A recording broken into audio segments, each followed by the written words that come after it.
Isang pagpapala ang magkaroon ng cellphone. Upang mapakinabangan, dapat na gamitin ito ayon sa manual.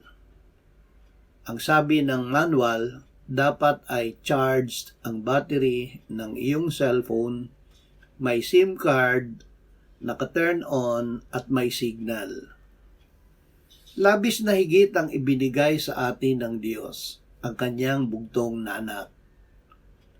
Sinabi ng Diyos na tayo ay manalig kay Jesus at tanggapin siya na tagapagligtas at Panginoon, makinig at sumunod sa kanyang salita. Kung tayo ay susunod, mamahalin tayo ng Ama at ni Jesus at sila ay mananahan sa atin. Tayo ay magiging mga anak ng Diyos. Juan 1:12 at 13. Ang lahat ng tumanggap sa Kanya na sumasampalataya sa Kanyang pangalan ay Kanyang pinagkalooban ng karapatan na maging mga anak ng Diyos na ipinanganak hindi sa dugo o sa kalooban ng laman o sa kalooban ng tao, kundi ng Diyos. Unang Juan 5:10 hanggang 12. Ang sumasampalataya sa anak ng Diyos ay may patotoo sa kanyang sarili. At ito ang patotoo na tayo'y binigyan ng Diyos ng buhay na walang hanggan at ang buhay na ito ay nasa kanyang anak. Ang kinaroroonan ng anak ay kinaroroonan ng buhay. Efeso 2:8 hanggang 10. Sa biyaya kayo'y naligtas sa pamamagitan ng pananampalataya, at ito'y hindi sa pamamagitan ng inyong sarili, ito'y kaloob ng Diyos. Hindi sa pamamagitan ng mga gawa upang ang sinuman ay huwag magmalaki. Sapagkat tayo'y kanyang pinakamahusay na gawa na nilalang kay Kristo Jesus para sa mabubuting gawa na inihanda ng Diyos ng una pa upang siya nating lakaran. Pansinin natin, una, tayo ay nilalang ng Diyos kay Kristo Jesus. 2 Korinto 5:17. Kung ang sinuman ay na kay Kristo, siya'y bagong nilalang. Ang mga lumang bagay ay lumipas na, tingnan ninyo ang lahat ay naging bago. 2, tayo ay nilalang ng Ama para sa mabubuting gawa. Ang mabubuting gawa ay pag-ibig. Ang pag-ibig ay gawa ng Diyos dahil ang Diyos ay pag-ibig. Unang Juan 4:7 at 8. Mga minamahal, mag-ibigan tayo sa isa't isa sapagkat ang pag-ibig ay sa Diyos at ang bawat umiibig ay ipinanganak ng Diyos at nakakakilala sa Diyos. Ang hindi umiibig ay hindi nakakakilala sa Diyos sapagkat ang Diyos ay pag-ibig. Ito ang ilan sa mga gawa ng pag-ibig. Unang Korinto 13:4 at 5. Ang pag-ibig ay matiisin at magandang loob. Ang pag-ibig ay hindi mainggitin o mapagmalaki o hambog. Hindi magaspang ang kilos. Hindi nito ipinipilit ang sariling kagustuhan, hindi mayayamutin, hindi nagtatala ng mga pagkakamali. Ang pag-ibig ay maawain at mapagpatawad. Efeso 2:4 hanggang 6.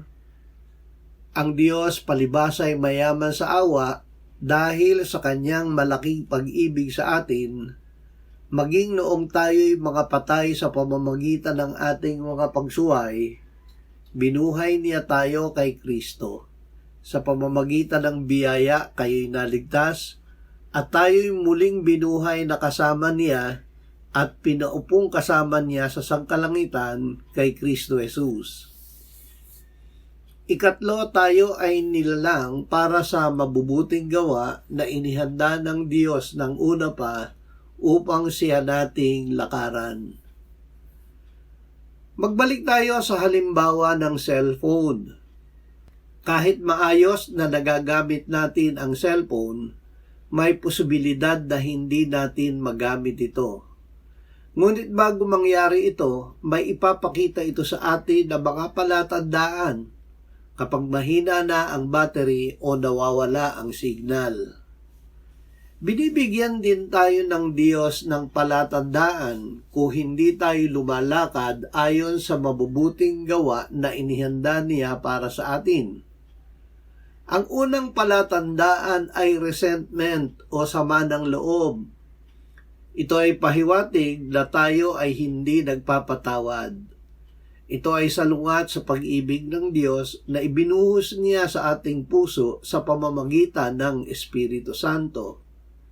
Hebreo 12:15. Pakaingatan ninyo na baka ang sino may mahulog mula sa biyaya ng Diyos. Baka may ilang ugat ng kapaitan ang sumibol at bumagabag sa inyo at mahawa nito ang marami. Efeso 4:31. Lahat ng pait, galit, poot, pag-aaway at paninirang puri ay inyong alisin, pati lahat ng kasamaan. Paano natin gagawin ito? Gaya ng pagpapatawad sa atin ng Diyos. Efeso 4:32. Maging mabait kayo sa isa't isa, mga mahabagin, nagpapatawad sa isa't isa, gaya ng pagpapatawad sa inyo ng Diyos kay Kristo. Kung ibig natin na laging mamalayan na kasama natin ang Diyos, mamuhay tayo sa pag-ibig, kahabagan at pagpapatawad. Ito rin ang paraan para matanggap ang mga hinihingi natin sa panalangin. Sundin ang Panginoong Hesus. Marcos 11:24-26. Kaya nga sinasabi ko sa inyo, ang lahat ng bagay na inyong idalangin at hingin, paniwalaan ninyong tinanggap na ninyo at iyon ay mapapasa inyo. Kapag kayo'y nakatayo na nananalangin, magpatawad kayo kung mayroon kayong anumang laban sa kaninuman, upang patawarin kayo sa inyong mga kasalanan ng inyong Ama na nasa langit.